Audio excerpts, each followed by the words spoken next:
Hi everybody, my name is Orlando Sá. I'm a Portuguese board game designer. I've been designing games in the last couple of years. And after three brilliant presentations, I fear that I'm gonna ruin the room with my presentation, which is absolutely empirical. There's no science behind that, so bear that in mind. So the challenge here was to talk about how do we design games in the 21st century. It was very interesting in the talk with Jason and the other game designers, because the challenge nowadays to design a game is different than it was 20 years ago, that it was 80 years ago. I wanted to start this with an analogy, because somehow I like to compare things that have nothing to do to come with a conclusion, so you have to bury that. And I would like to compare a bit the evolution of the games since the 20th century until today. Okay? So I give it like before the 2000s we were in the kind of Middle Ages, and fun fact, that's why he was crucified. And the idea here is that until the 2000s we were basically having games that were, let's say, low in creativity. We were just taking, and of course I'm not talking about the war games where that was a complete segment. I'm talking about the mass market games that were being sold everywhere, and they were games that sometimes was the same iteration of the same game with a new look, and the companies that were selling them were not concerned in the intellectual product itself, but just in pushing the game into the shelves. And so basically there was a lack of diversity in game mechanisms and themes, and so the mass market games were unchanged for decades. We remember we would go to a shop and we always had the same types of Monopoly. Nothing against the classic games, but that was the fact. Then on the 2000s we were our kind of renaissance, so where in fact the game designers' names started to appear on the game boxes. We start to know who the designers were, how their type of style of game that they were designing was, so we could relate with some designers saying, oh, this guy designed this game, so probably it's a game for me. And so the game designers were like the masters of the Renaissance, so like Michelangelo, Donatello, Raphael, Leonardo da Vinci. And in fact these guys in the Renaissance itself, they were the first time as the artists who were kind of seen also as a bit of rock stars, let's say. Leonardo was super famous, Michelangelo was super famous, and so we can apply that a bit to game design, that in the 2000s there was a kind of a renaissance. We have new designs, and those new designs kind of founded the foundation of the hobby today. Of course there was a subset of wargaming that was coming from the past, but in terms of family games that completely change what families were playing a couple of years before, it's in this period that the hobby starts to grow and new designs start to appear. And some of these games have new mechanisms that implemented new ways of playing the game, of interacting with other players. And let's say that after 2010, I call it roughly the age of the Enlightenment. Of course it's not like that, but it's the moment where we start to have a bit more concern and sensibility with certain themes, with the people who play the game, with representativity in the game. So roughly that's where it starts to shift. And for example, there's this globalization of board games.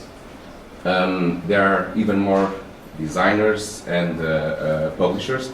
There's a prioritization of lower aggression and positive interactions in gameplay.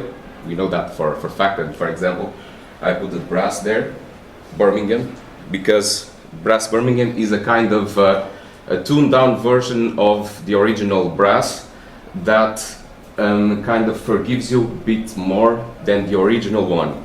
And so it's still the same crunchy game, but with a lower aggression than its original. And we start to have more sensibility towards the theme and representativity. So, after these 5 minutes of analogy, which I apologize, we come to the core. It's about the social sensibility when designing games, the 2000s versus today. Let's start the approach to sensible themes. Okay, so when Porto Rico was launched, I'm pretty sure that everybody was playing Porto Rico was not in shock. Yeah, was not in shock about that. But if we see it nowadays, when we look back, and we see that the colonists were these black discs coming in a boat into Puerto Rico, now we made the switch that for us Europeans, maybe that was not the big problem, but maybe somebody who had their old grandfather that was burdened by slavery, maybe for them that was a problem to play that game.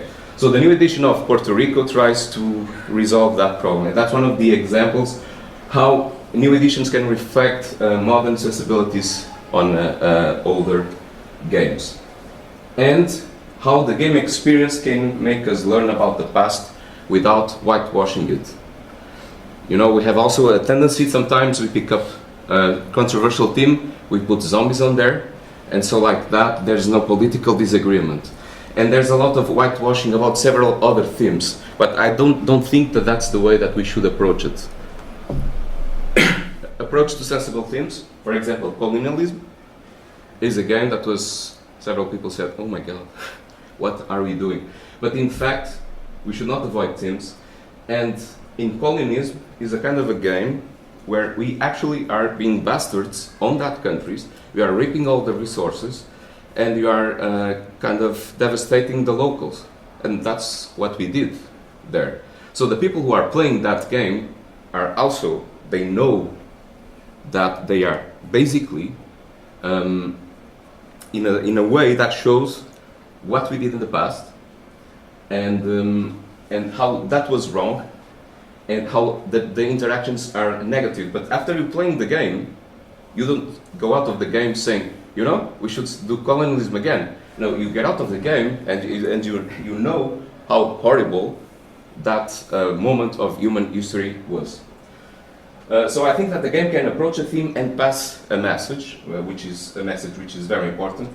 And I think we should not assume that the public is stupid and cannot judge for themselves, so we should avoid to talk about themes.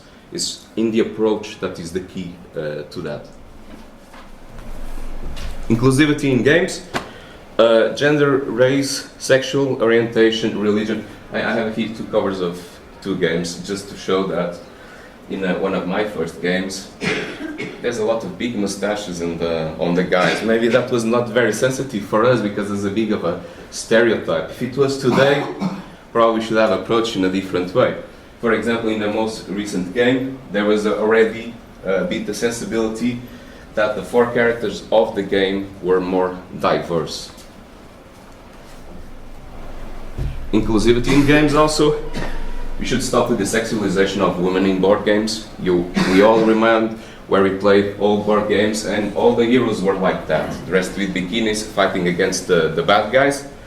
So, and we should, for example, put women in a role that is according to the society that we live in, as heroes or normal heroes, or heroes that just don't need to be dressed with bikinis. And we also have to approach it from the perspective of different races, even religions. How should they feel represented in games? I think that's the biggest challenge. Nowadays, just to close and very fast, sustainability is also very important.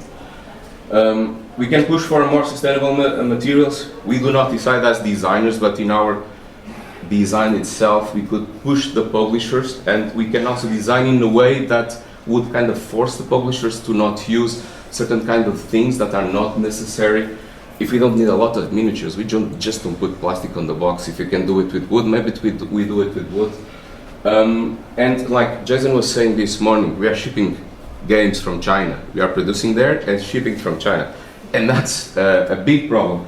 So if it would be possible to have more local production, then we'll be in the path for real sustainability. And I was about to say if anybody has questions, but we don't have time for that. Thanks.